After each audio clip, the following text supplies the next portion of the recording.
मेरठ के बाद अब सुंबल में एक गैर कानूनी हथियार बनाने वाली फैक्ट्री का पर्दाफाश किया गया है।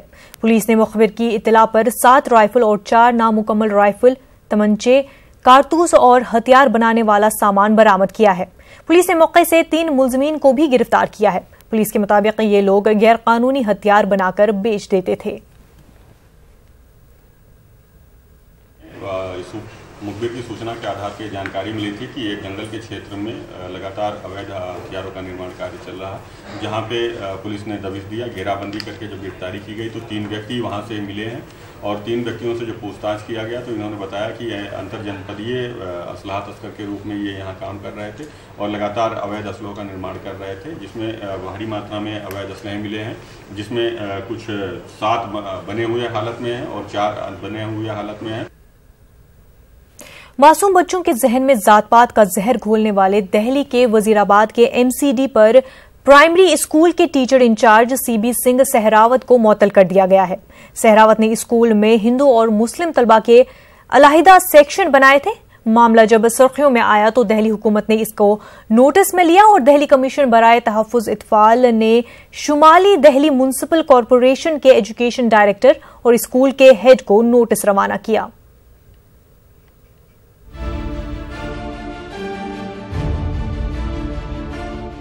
दिल्ली के वजीराबाद गांव की गली नंबर 9 में चल रहा ये वही एमसीडी प्राइमरी स्कूल है जिसने जात-पात को बुनियाद बनाकर तलबा में नफरत का जहर घोलने का काम शुरू कर दिया है। और न्यूज 18 की टीम जब स्कूल पहुंची तो ये खबर सच साबित हुई।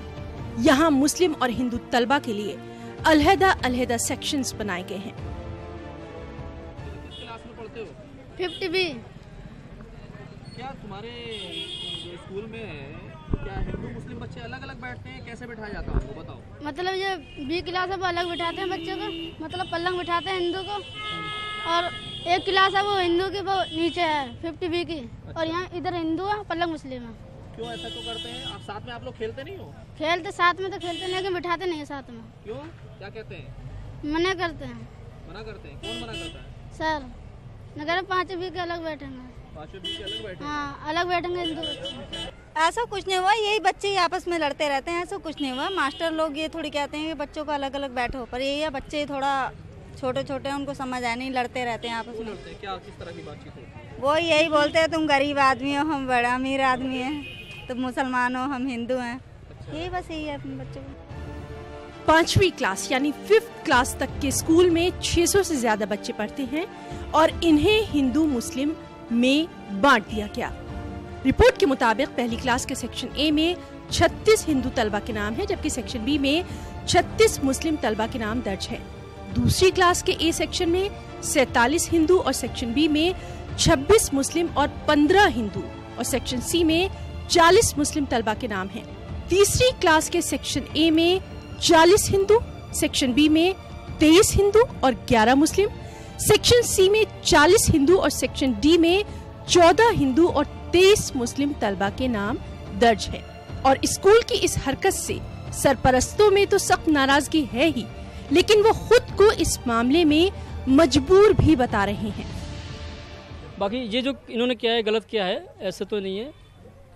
अब हम भी यहाँ इसी स्कूल में हम भी पढ़े हुए हैं, इसी स्कूल में हम भी पढ़े हैं। यहाँ हिंदू मुस्लिम सभी रहते हैं, 50 साल सभी रह रहे हैं यहाँ पे। हमें भी 30 साल हो गए रहते हुए। सब बच्चे पढ़े हैं, हर तरह के हर कौम का बच्चा यहाँ पढ़ा है। ऐसी कोई हरकत कभी हुई नहीं कि ना टीचर ने कभी अलग ऐसा कोई मोल भाव रखा ही नहीं। ये तो आज पहली बार ज़िंदगी में हम सुन रहे हैं और देख रहे हैं। ये बोला कि पापा एक तो हमारे सफाई करवाते हैं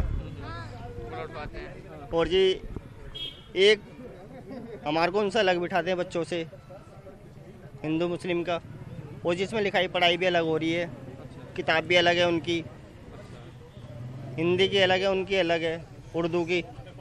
आपने प्रिंसिपल से इसकी शिकायत? हाँ जी, प्रिंसिपल से करा था। क्या बोले? वो ये बोलते हैं कि जो हमारी मर्जी आएगा हम तो वो करेंगे। कि जब मैं सुबह पहुंचा और पता चला तो क्योंकि मैं RWA का जनरल सेक्रेटरी भी हूँ, एज ए RWA के जनरल सेक्रेटरी के नाते मैंने गया और दरवाज़ा खुलवाया तो प्रिंसिपल साहब वहाँ नहीं थे, सारे मीडिया के लोग थे। तो हम बैठे, मैंने प्रिंसिपल को फ़ोन किया कि भाई आप इमीडिएट आइए, कहाँ हो। तो वो वहीं कहीं आसपास थे, छुपे हुए थे या जो। तो उन्होंने कहा मैं आसपास हूँ। मैंने कहा इमीडिएट स्कूल में आइए और आप बताइए कि ये आपने कुछ किया है या नहीं किया है, क्या मामला है। तो वो आए और आने के बाद उन्होंने कहा कि हाँ जी, मैंने जो है ये मजहबी आधार पे डिवीज़न किया है।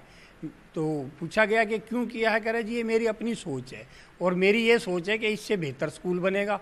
मैंने कहा ये मजहबी आधार पे बच्चों को बांटने से यदि बेहतर स्कूल होता तो फिर तो सभी जगह डिवीज़न हो जाता। ये देश सबका है, हिंदू मुसलमान का, और बच्चों को मजहबी आधार पर बांटने का आप नींव में ही गलत जो है पत्थर डालोगे तो आगे जाके इसका क्या असर होगा। तो उन्होंने कहा कि नहीं जी, हमें जो है पता है कि स्कूल कैसे चलाना है। कहा जाता है किसी भी मुल्क को आगे ले जाने की असल बुनियाद मोहब्बत होती है। बच्चे इसीलिए स्कूल जाते हैं ताकि वो अच्छे शहरी बन सकें और मुल्क को आगे बढ़ा सकें। लेकिन अगर उनकी बुनियाद ही नफ़रत होगी तो कैसे उम्मीद की जा सकती है कि वो अच्छे शहरी बनेंगे और मुल्क को आगे ले जाएंगे। कैमरामैन हरीश के साथ खुर्रम शहजाद, न्यूज़ 18।